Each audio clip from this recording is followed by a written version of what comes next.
Yoo akkam jirtu maatiin hambaatuu fi nagaa keessanii history kutaa 11 unit 2 qabdee dhiyaadheera. Kanaaf unit 2 major spot of ancient world civilizations up to 500 AD kan jedhu waliin ilaalla.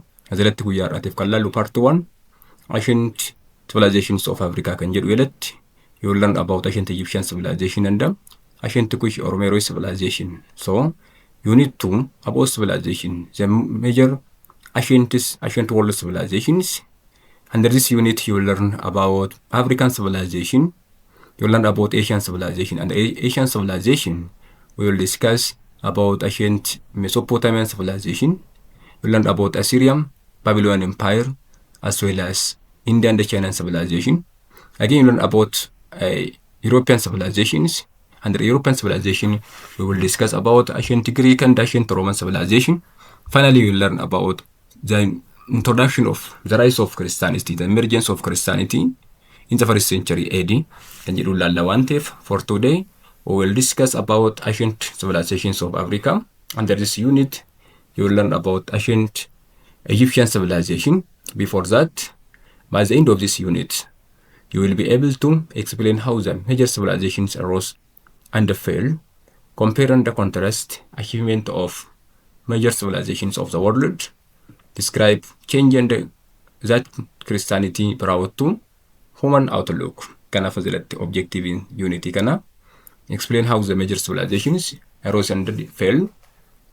Numaratti kan ibsuu dandeessan edda video kana ilaaltaniin booddeetti qaroominni addunyaa kun yookiin world civilizations kan jennu kun akkamitti akka jalqabanii fi akkamitti kufan isa kana ibsuu dandeessuu qabdu.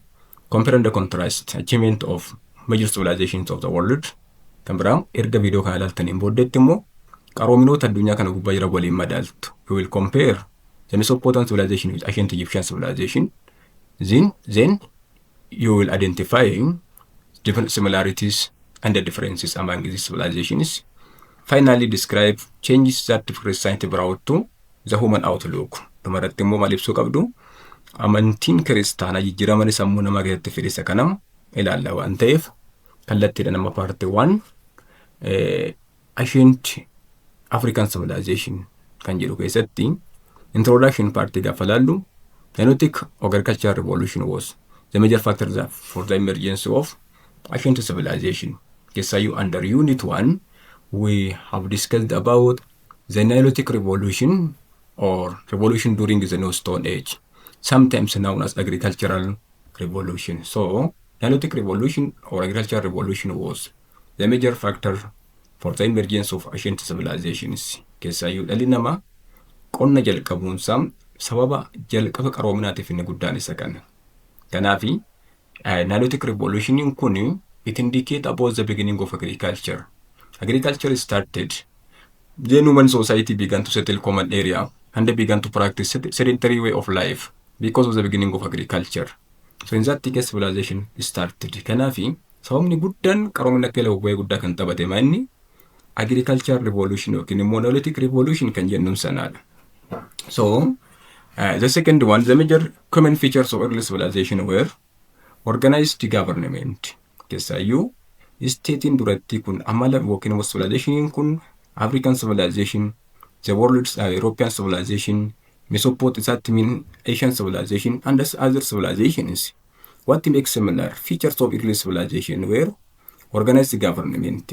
State wal fakkeenyi isaanii qaroomina addunyaa kana gubbaa jiranii organized government qabu yookiin immoo mootummaa qindaa'een kan bulanidha. So what is the role of that government? That would coordinate production of food and bringing people together for projects. The first one. Again, it also complex religion. The second main feature of early world civilizations were complex religion. Kan biraa immoo amantiin isaanii amantii complex yookiin immoo walxaxaa ta'e kan qabanidha.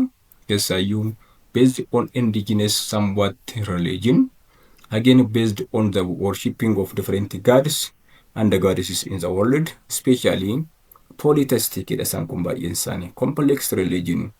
When we see about Egyptian civilization, Egyptians worship different gods. Again Mesopotamians, Europeans and American civilization. So complex religion mean the main features of ancient world civilization. Similarity inside lamaffan immoo complex religion qabaachuu isaaniiti. Religion kun immoo manni polytheistic religion dha baay'inaan. polytheistic religion and a monotheistic religion. In this case, there are two types of religions in the world.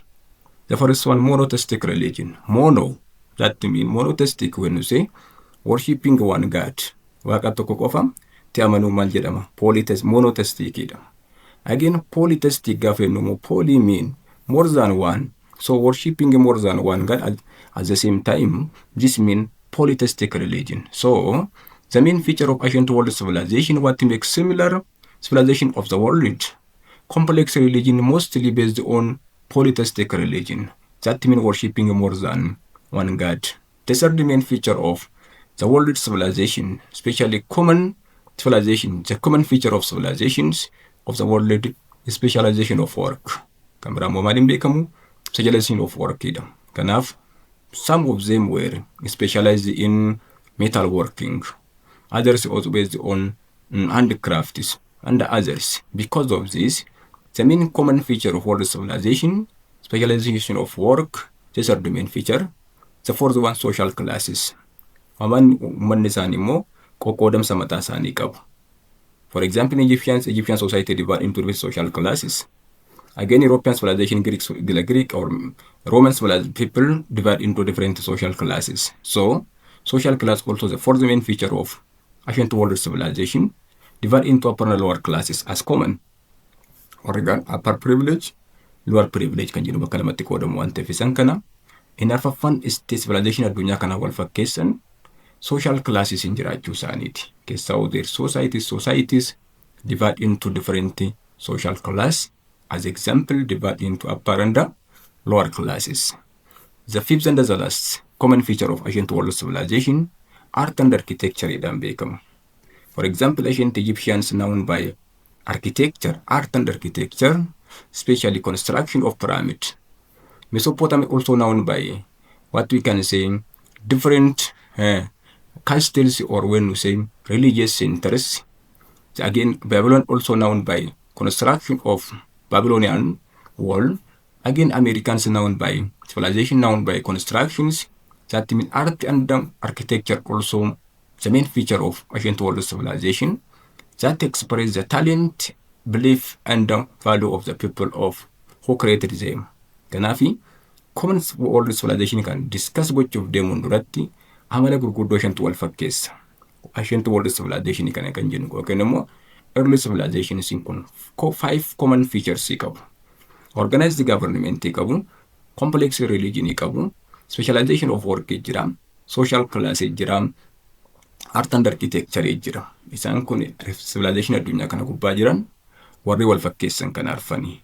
The value of art and architecture. What is the value of art and architecture? That express their talents. Talent isaanii agarsiisa. Kan jechuun maal jechuudha? Dandeettii isaan waa kalaquu, waa uumuu kan inni agarsiisudha. Again, belief, especially constructions, indicate about used as temples. This indicate about their belief. Egyptianota bira deemne pyramidiin kun purpose gurguddoo lama qaba. One, for residence of kings when they were on the earth. That means before their days. Again, after days, they also it is served as plural places. It indicates about belief of ancient Egyptians, the same as true in ancient Kush, Mesopotamian, American, as well as what we can say European civilization. So, it's also in the express belief agarsiisa. Amantii isaanii yookiin immoo yaada amantii isaanii kan agarsiisudha. Value of the people who created them. Value uummatichaa agarsiisa waan ta'eef common feature isa kana qabu. Now, let us see about ancient civilization of Africa. Qaroomina Afrikaa keessatti immoo qaroomina gosa iddoo garaagaraatu jira. Har'aaf kan laallu garuu ancient Egyptian civilization and ancient Kush civilization ilaalla. Carthage civilization was one of African civilization. Again, we have also Kush civilization, Ethiopian civilization, also part of African civilization. But our main target for this video is about ancient Egyptian and the Kush civilization. Before we start this subtopic, now let us see about the objective of this lesson or competencies of the lesson. At the end of this lesson, you will be able to explain major achievement of Egyptian and the Kushite civilizations. Marti maalif suu qabdu achievementiiwwan Ijiptaanotaa fi warra Kushii waliin ilaalla. Experience the value of waters of the White and the Blue Nile rivers. Keessaayyuu for Egyptians, civilization Nile was their base. So valuing White and the Blue Nile. White Nile, which is started from Uganda. Blue Nile, that means Abai River, which is started from Ethiopia, that means around the Lake Tana. Isa kana value isaan ilaalla. This is some contribution of civilization of ancient Egypt and Kush or Meroe civilization. Dhumarratti immoo mallisti gochuu qabda. Contribution of civilization of ancient Egypt. What were the contribution of Egyptians? List gochuu danda'u qabdu. Dhumarratti Kush kan contribution isaanii maanni kan list gochuu qabdu. Dhumarratti immoo appreciate the medical and architectural exploit of ancient Egyptians.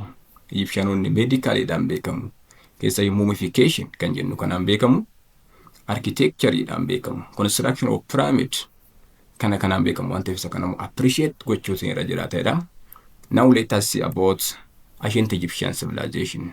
Ancient Egypt gaafa jennu according to Herodotus. Herodotus means Greek historian who in history was known as the father of history. Abbaa seenaa jedhamee kan beekamu addunyaa kana keessatti Herodotus nama jedhamu waan ta'eef Greek historian nama ta'e who lived from 1884 up to 1484 up to 1425 BC. So this person visited Egypt, ancient Egypt. After that, he described Egypt as a gift of Nile. Namni kun maal jedheera?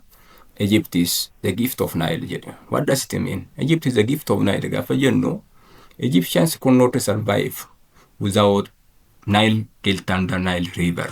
Kanaaf lagni Egypt otoo jiraachuu baate warri Egypt jiraachuu hin danda'anidha. What's the main reason? The importance of Nile River for ancient Egyptians. It was what? Annual food supplies them with significant amount of water, water and fertile soil along the river that and the delta area. One, annual food supply, gift of Nile. So agriculture was impossible in Egypt without food supplied by Nile River. So this person said that described Egypt as the gift of Nile kan jedhi. Kanaaf dinagdeen Egyptaanota maratti kan hundaa'edha. Laga Abbaa yookiin immoo laga Nile irratti waan hundaa'edhaaf. Again, Nile importance of Nile for Egyptians. It was political unit of Egyptians also made possible by the Nile River. Under this subtopic, you will discuss about unification of Upper and Lower Egypt. Before a person called Minas rise to power and unify Egypt, Egypt divided into two along the Nile River. Upper Egypt and Lower Egypt bakka lamatti qoodama. So it indicates about political unity of Egypt. Kanaaf qoodamsi Egypt iyyuu Upper Lower jedhee kan hundeeffamu irratti hundaa'eeti. Laga alaga Abbaa gubbaa irratti hundaa'eeti. Kanaaf political unity of Egypt was also made possible by the Nile River. So again, Egypt was a gift of Nile kan jedheef kanaafi. They used the Nile as highway linking north and the south. That means more its importance of Nile for Egyptians. It was highway linking north and the south. North if yookiin immoo kibbaaf kaaba Egyptiin kan wal quunnamsiisu inni laga Nileidha. So again the river also served as trade route for Egyptians. This all indicate about as Egypt as gift of Nile, which was described by a Greek historian called Herodotus, who visited ancient Egyptians. Kanaaf lagni Egypt kun Egyptaan, lagni Nile kun Egyptaanotaa fi wanta murteessaa gurguddoo kan of keessaa qaba. Annual food supply political unit of Egypt was based on the Nile River. Again, Nile also served as trade route for Egyptians. So it indicates about the importance of Egyptian Nile River for ancient Egyptian civilization, described by Herodotus as Egypt is a gift of what? The gift of Nile kan jedheef kanaafi political Egypt was divided into Upper and Lower Egypt. Upper mean South Egypt. Look, kanaaf naannoo kanatti kan inni qoodamu waan ta'eef Upper Egypt mean this area, Lower Egypt mean here. Before King Minas rise to power, Egypt divided into two. One, Upper Egypt in the south, Lower Egypt in the north. That cover the Delta region. Naannoo kam gubbaa? Naannoo laga iddoo kanarra ka'e amma naannoo kanaatti kan jiru kun maal jedhama? Upper Egyptidha. Here Lower Egyptidha. Kanaafi before political unification, Egypt was divided into two Upper and Lower Egypt bakka lamatti qoodamaa ture. Around 3100 BC, King Minas united the two regions at about 1131 BC. He founded Egypt's first capital at Memphis, located in the Delta. So, Egyptanoonni laga lamatti magaalaa gurguddoo lamatti fayyadamaniiru. Memphis and Thebes jedhamu isaan kun ilaalla.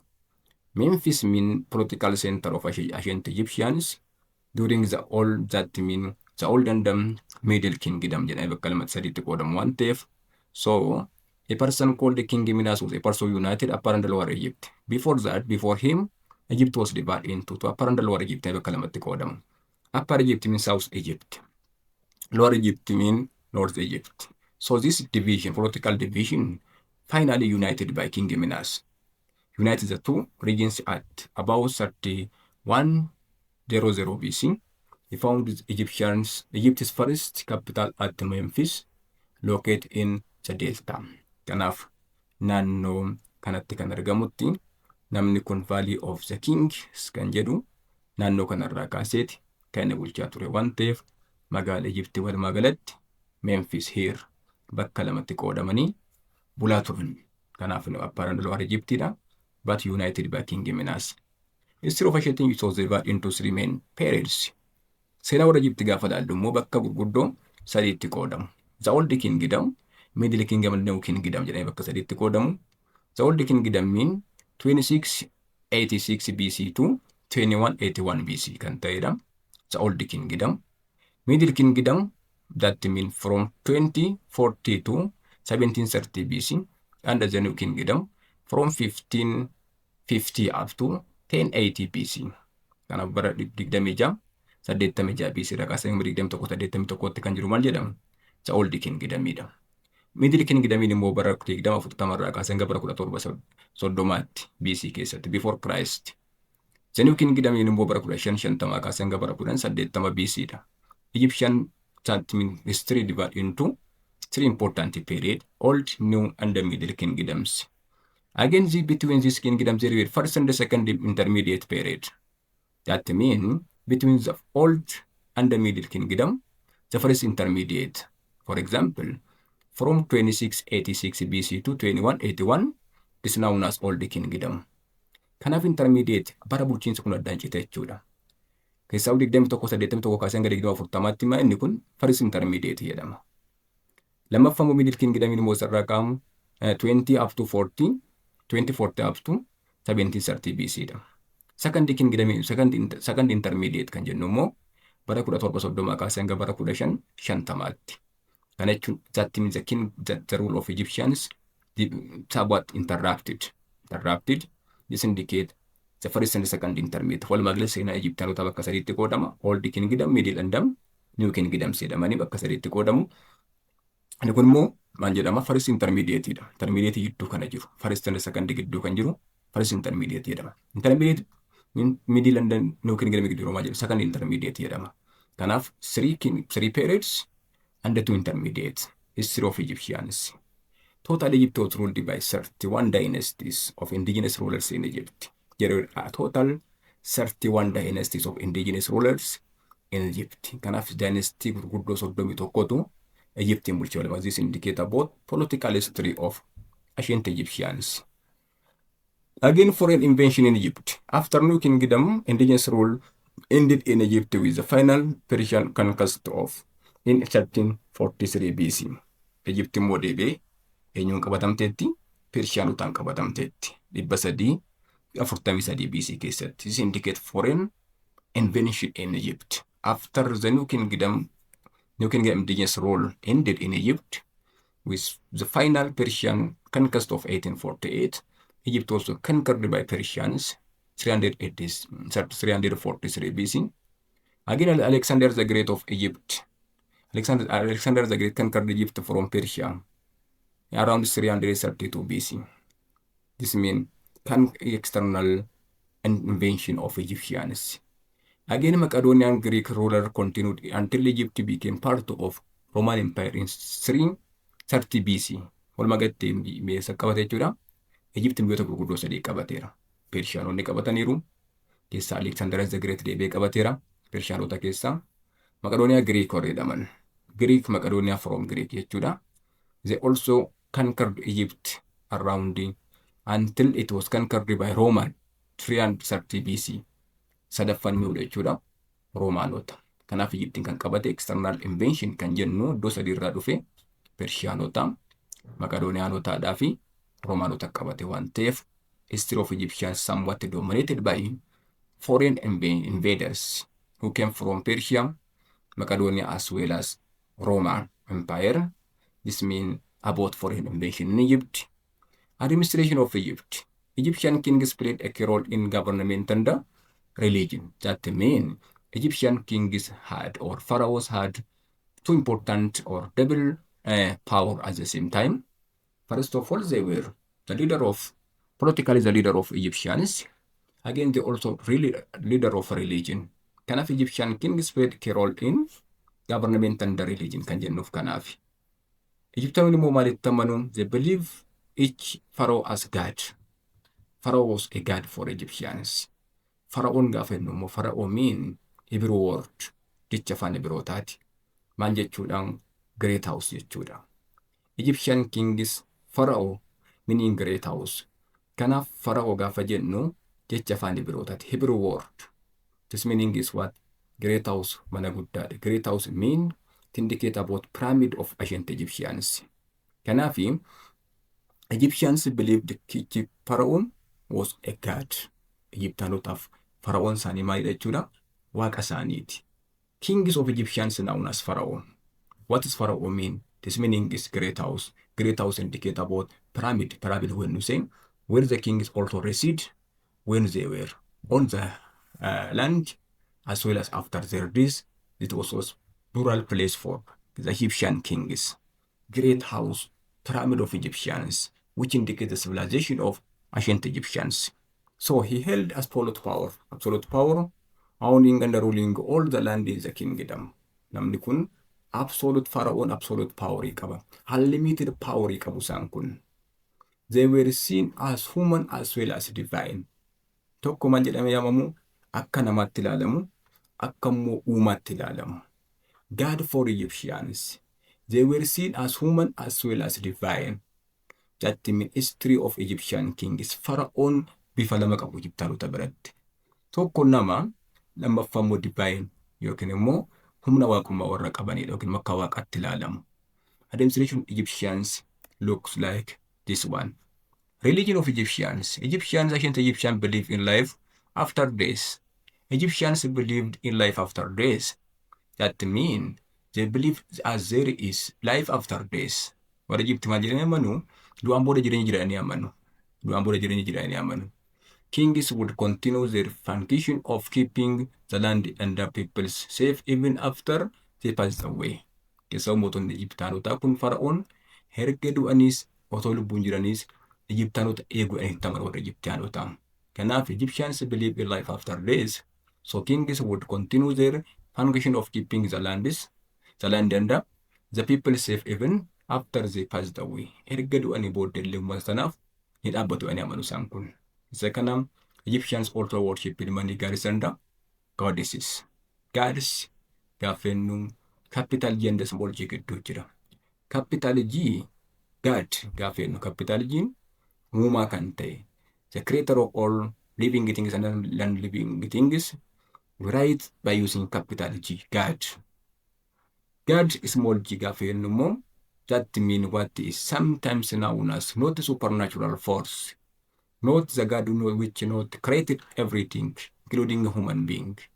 Namni ofii uummatee kan tolchu immoo waaqa tolfamaa kan jennu God small gdhaan barreessina. This mean God. Goddesses mean God representing female. Dubartoota kan bakka bu'an uumaan jennuuni goddesses jennaan. Kanaaf people of Egyptians worshipped what? Many gods and the goddesses in their religion. So, Pharaoh received the right to rule from the gods. Keessaayyuu warri Pharaoh kun waaqa bulchuudhaaf mirga isa argatan jedhanii amanu waaqa biraa argatan from gods. Waaqa tolfamaa isaanii biraa argatan jedhanii yaadu waan ta'eef Pharaoh received the right to rule from the gods jedhanii amanu. So, Amun-Ra, Horus, and Isis were gods and the goddesses that were worshipped by Egyptians. Keessayyuu Amun-Ra, Horus, and Isis warra kamidhaan waaqolii beekamoo Egyptaanotaati. So Egyptians believe life after death. The king is also considered as God, and they also say what people worship many gods and the goddesses. Pharaoh received the right to rule from God. That means belief of Egyptians. So they worship different gods and the goddesses. This means Amun-Ra, Horus, and Isis were good gods that and gods that rule that were worshipped by ancient Egyptians. The second political centers of Egyptians or capitals. As already mentioned, Egyptians used two political centers. One, Memphis, served as during the Old Kingdom, and the Thebes served during the Middle and the New Kingdom. Total Egyptians used two important capitals, political centers.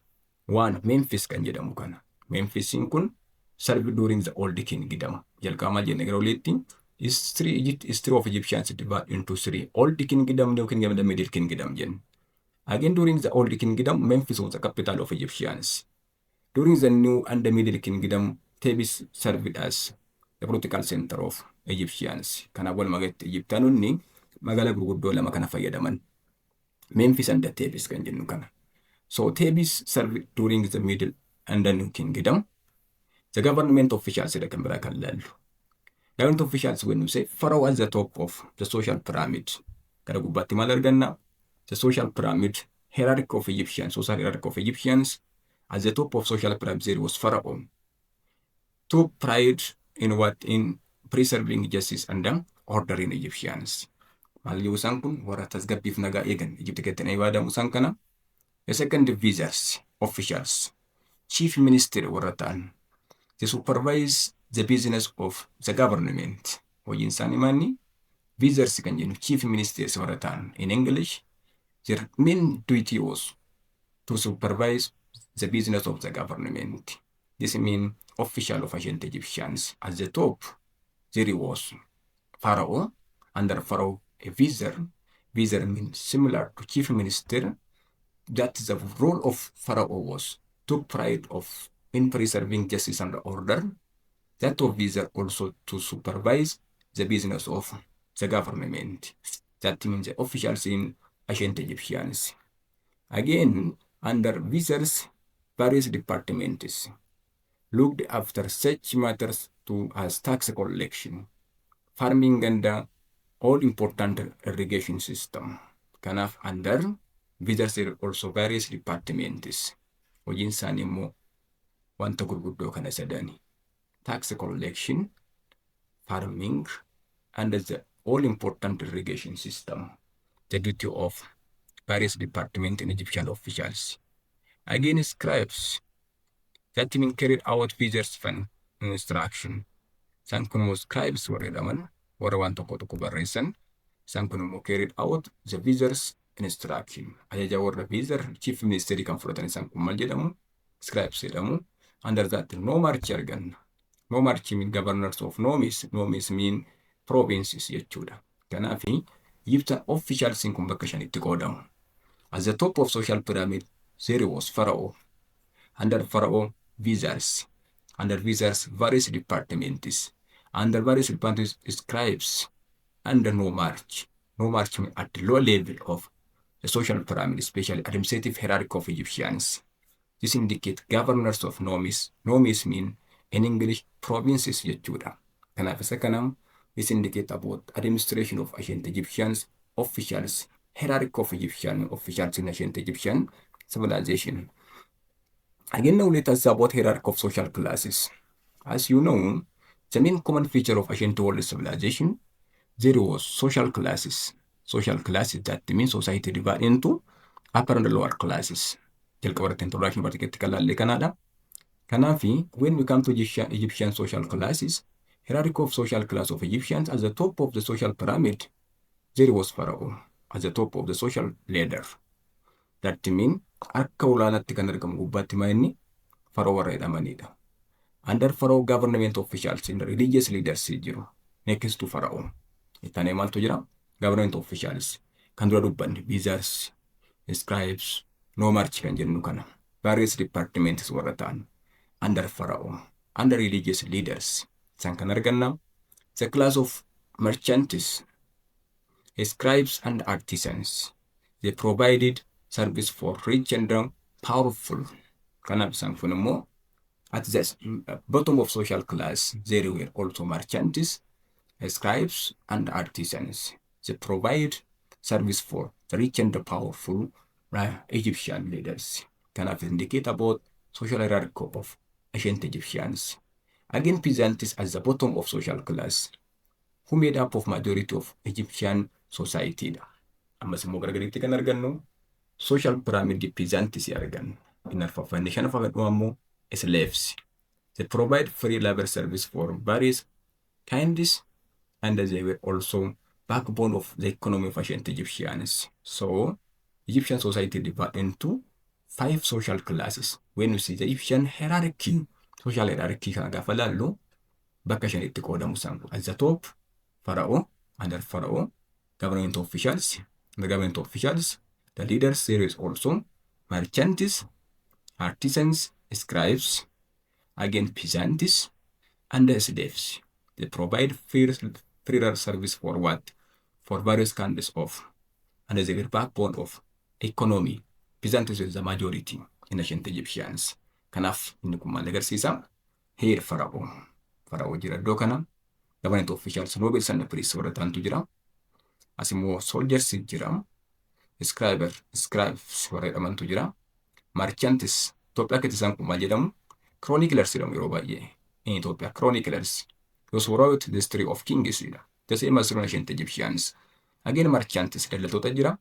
Craftsmen here, farmers and the slaves as the social bottom of social pyramid. So society of ancient Egyptians divided into different social classes. At least around 5 social classes. Again, ancient Egyptian women, Egyptian women gradually enjoyed higher status and greater independence. Keessaayyuu Egyptonni Pharaoh ta'uu jalqaban dubartoonni. Women could inherit property, enter business deals, and buy and sell goods, especially to go to court and obtain divorce, the right given for Egyptian women. So, Egyptian women gradually enjoyed higher status and greater independence. Dubartoonni Egyptanoota keessatti mirga qabu. What to make different Egyptian civilization of other civilization. Gara Roomaa dhaqxan fakkeenyaaf dubartoonni lakkaa'aman. Even they have no right at all. Hin lakkaa'aman iyyuu gara Roomaanota biraa irratti. Egyptootti garuu dubartoonni maanni mirga mataa isaanii qabu. Kanaaf Egyptian women greatly enjoyed higher status and greater independence. Kan jenneef kanaafi women could inherit property, enter business deals, buy and sell goods, go to court and obtain divorce. Barbaadan abbaa manaa hiikuu danda'u isaan kun mirga qabu. They were excluded from becoming scribes or holding government jobs. Garuu uumamaan hin qaban, mirga lama qaban. Barreessitoota ta'uu hin danda'an, scribe ta'uu hin danda'an. Holding government jobs, hojii mootummaa qabachuu hin danda'an. Restricted on these 2 important issues. Unless otherwise, they had a special right in ancient Egyptians. Good. So, Egypt also known by pyramid. Pyramid built during the Old Kingdom in ancient Egyptians. First of all, we have discussed as Egyptian history divided into 3 sub-periods. Old, Middle, and the New Kingdom. Sinne bakka sadiitti qoonne. Pyramid gaafa jennu moosaan kana. Pyramid gaafa jennu here constructing architecture of Egyptians. That means pyramid built during the Old Kingdom, the oldest and largest stone structure in the world is ancient Egyptian pyramid. Keessa addunyaa kana gubbaratti the oldest and the largest stone structures in the world. That means Egyptian pyramid. The largest one built for Pharaoh Khufu nama jedhamu is the great pyramid erected at Gaza. Isatti kuni Gaza isa guddichi isaan as keessa. Kanaaf the age of pyramid gave the way the age of the monuments during the Middle Kingdom. The age of pyramid gave the way to the age of monuments during the Middle Kingdom. Kanaaf walumaa galatti Egypt maaliin beekamti? Construction of pyramid jedhama. Pyramid guddaan immoo Gazaatti argama. Constructed during Pharaoh Khufu nama jedhamu. Khufu when we say that this pyramid constructed for this person at Gaza during this period. Sakana wal magalatti. Again, dubartoonni immoo Egypt keessatti political fi politics keessatti gahee guddaa qabu. As example, female Pharaoh Queen Hatshepsut jedhamti. She ruled Egypt from 1473 up to 1458 BC. The first female ruler in ancient Egyptians assumed power in Egypt. Keessaa dubartii royal qabaatiif Egypt keessatti aangoo fudhatamtee kan beekamtu yoo ishiin Queen Hatshepsut kan jedhamtudha. This one is the most important one. She also from 1472 to 1458 BC, she encouraged trade with Eastern Mediterranean land and along the Red Sea coast of Africa. Keessaa dubartiin kun Queen Hatshepsut bara 1472 kaasee hanga 1458tti she encouraged trade with Eastern Mediterranean lands and along the Red Sea coast of Africa. Keessaayyuu gara Itoophiyaa yookiin immoo land of plenty kan dhufte bara dubartii kanaatti jedhama. One of the most important one. So Thutmose the second, the third, ruled Egypt from 1479 up to 1425 BC again. So this person also was a great military general who expanded the territory of ancient Egypt to this greatest extent. Okay, so commander of the army of Egypt was great military general of Egypt, expanded the territory of ancient Egypt to its greatest extent.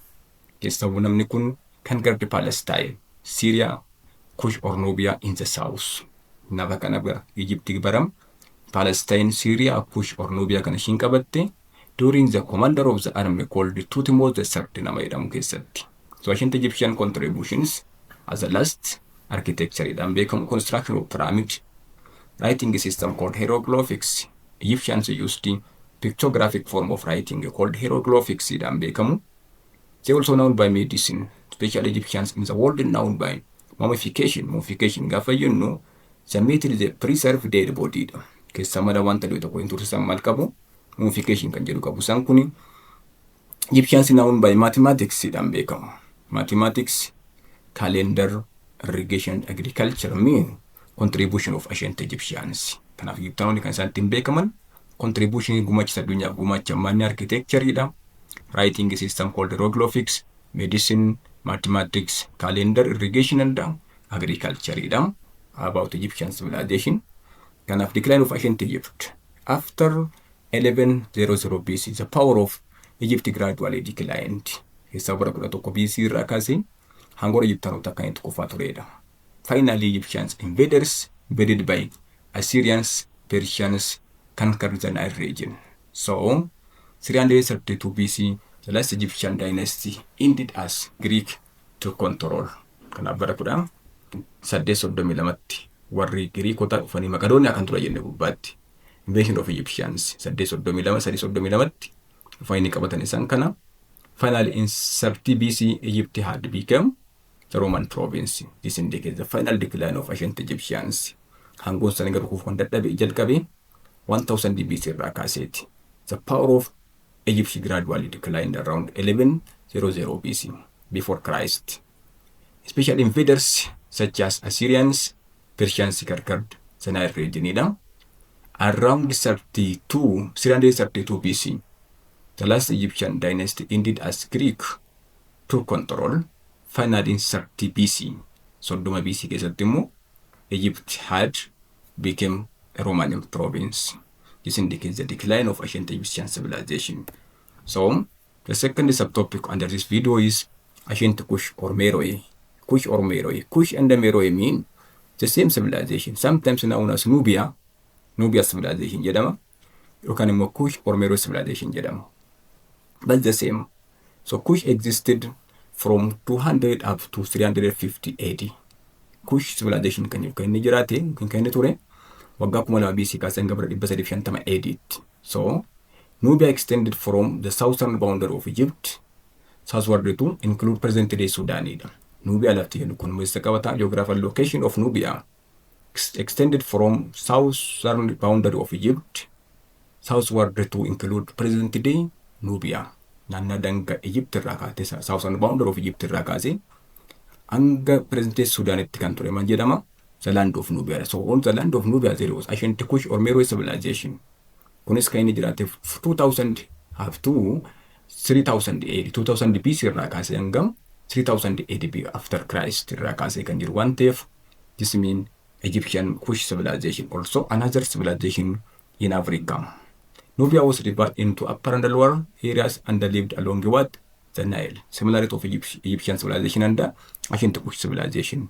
As we have discussed, Egyptian civilization is that Egyptian territory divided into two, Upper Egypt and Lower Egypt, South and North Egypt. Can Odaman.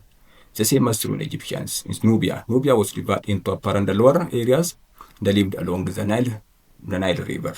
Can have Fakatu, Southern Nubia.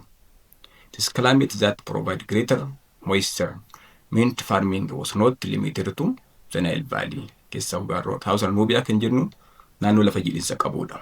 Kanaaf climate that provide great moisture that farming was not limited to the Nile Valley.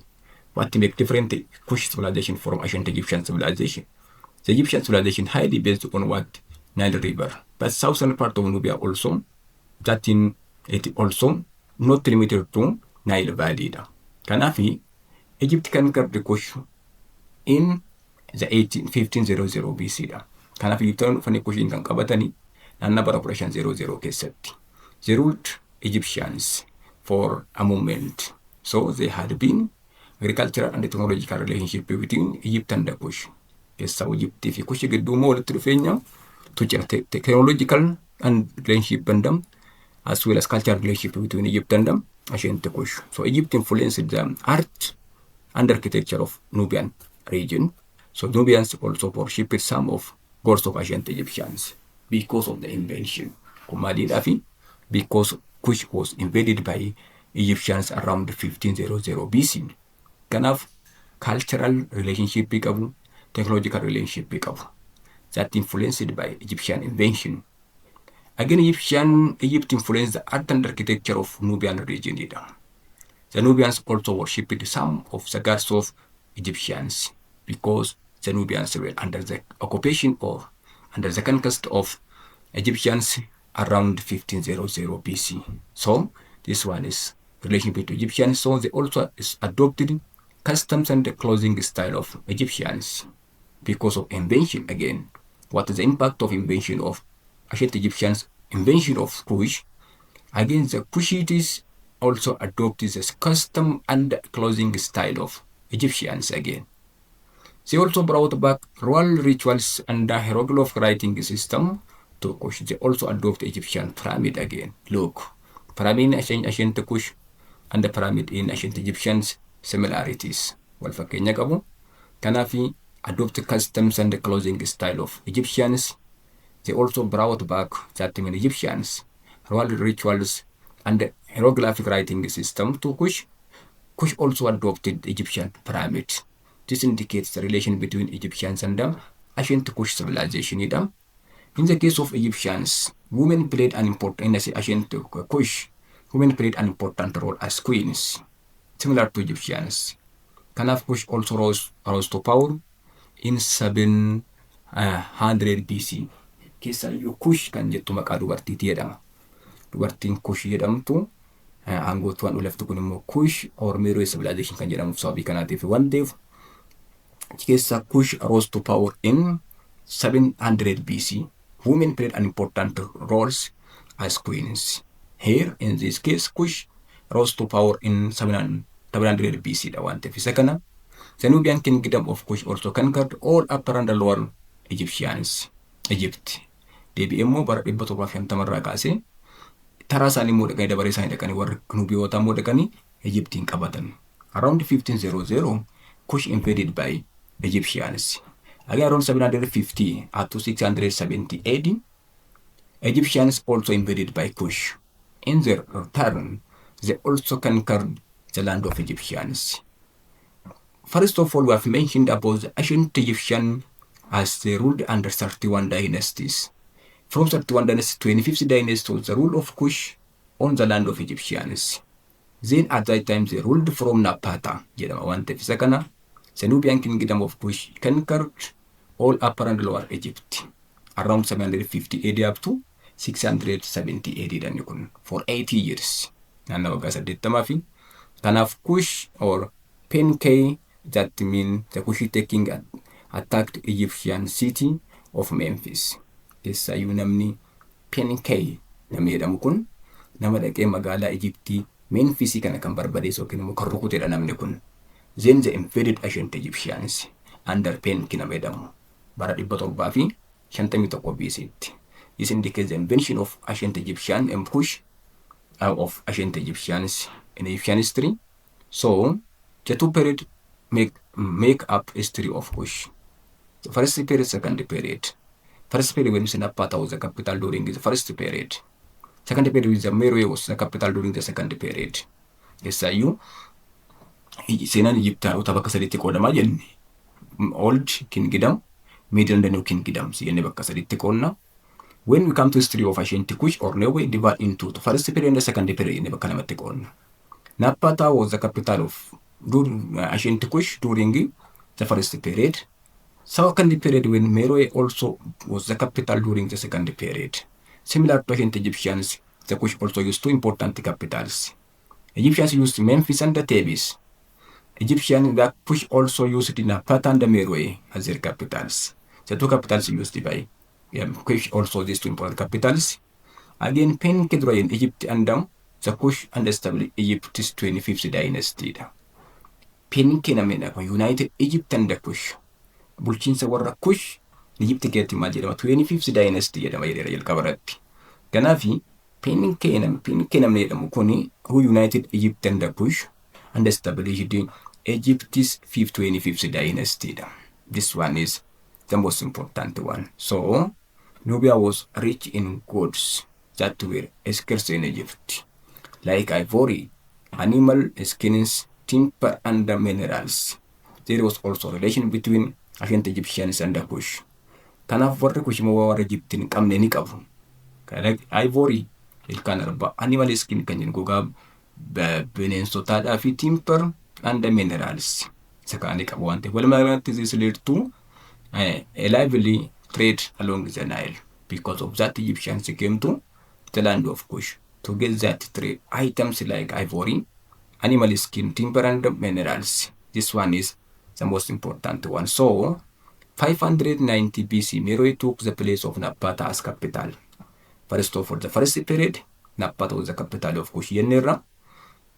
Second period, when you say, that means the capital of Kush was Meroe. So 590 BC mean the decline of that Napata destroyed. The Kush also shifted their political center southward and they established the second political center, which is known as Meroe. After that, the Kush civilization known as Meroe civilization. What known as Meroe civilization? The power of Meroe reached its climax from the middle of the 3rd century BC to the 1st century AD. The civilization of Kush was developed during when Meroe served as a political center of ancient Kush. After that, the Kush began to refer their own civilization as Meroe civilization because yeroo san magaalaan Meroe magaala Kush taatee taayilaa turtetti qaroomni warra Kush baay'inaa waan guddateef kanaaf maal jedhanii waamu Meroe civilization ittiin jedhu. Good. Kanaaf qaroominni immoo Kush kan sirriitti guddate 3rd century BC to 1st century AD keessatti. Kanaaf qaroominni Kush baay'inaan kan guddate 3rd century irraa kaasee 1st century AD keessatti. So the prosperity of Meroe largely depend on trade. The main factor for the greatness of Meroe or Kush was what? Trade along the Nile River. This one is the main factor for the greatness of ancient Kush or Meroe. So the defeat of Kush by Assyrians taught the Kushites that they need iron weapons. The Kushites also known by weapons. Keessayyuu Napata maaliif gallakkisanii Meroe dhaqan? Because Assyrians conquered the land of Kush and the Egyptians. In this case, the defeat of Kush by Assyrians taught the Kushites that they needed iron weapon. Therefore, they learned iron smelting technology. Kush also known by iron making, especially sibiila hojii sibiilaatiin beekamu warri kun sibiila baqsuudhaan ironii baqsuudhaan beekamu. Kan isarraa fudhatanii because they defeated by Assyrians because Assyrians were more advantage than Kush because they had armaments. This is also a great lesson for ancient Kush. Then they learned smelting technology, iron smelting technology after they were defeated by Assyrians. This Kush civilization also known. So what were the contributions of Meroe civilization? One, they developed new style of art and architecture, use their own language. Afaan mataa isaanii warra fayyadamanidha. Invest system of writing. System of writing isaaniin beekamu kitaabonni biraa maal jedhu hieroglyphics jedhu similar to that of ancient Kush. Invented a system of writing. They use their own language, worship their own gods. This indicates contribution of Kush and the Meroe. Finally, it was declined around the 30, that means 350 AD, jenni.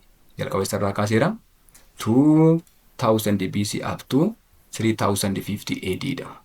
The existence of ancient Kush or Meroe civilization. The decline of Kush civilization began in the middle of the 1st century AD keessatti. In 1st century AD. Kanaaf it was because of the rise of rival empire of Aksum.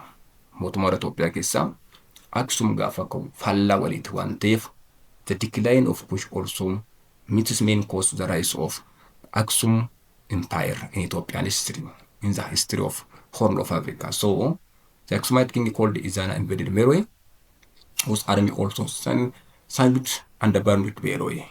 Finally, they brought the ancient kingdom of Kutu an end.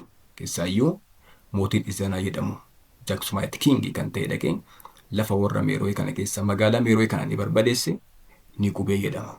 This indicates the decline of ancient Kush. The next video, you will learn history grade 11, unit 2, part 2, civilization of Asia, Mesopotamian civilization, waliin laalla yeroo taanu. Kanaaf warri maatii hambaatuu bitaatan video kana isin tolee share, like gochuudhaan yeroo keessan bira akka ga'uuf keessan taphadha. Warri immoo maatii hambaatuu hin taane YouTube keenya subscribe gochuudhaan maatii ta'a. Yeroo barnootaa gaarii galatooma.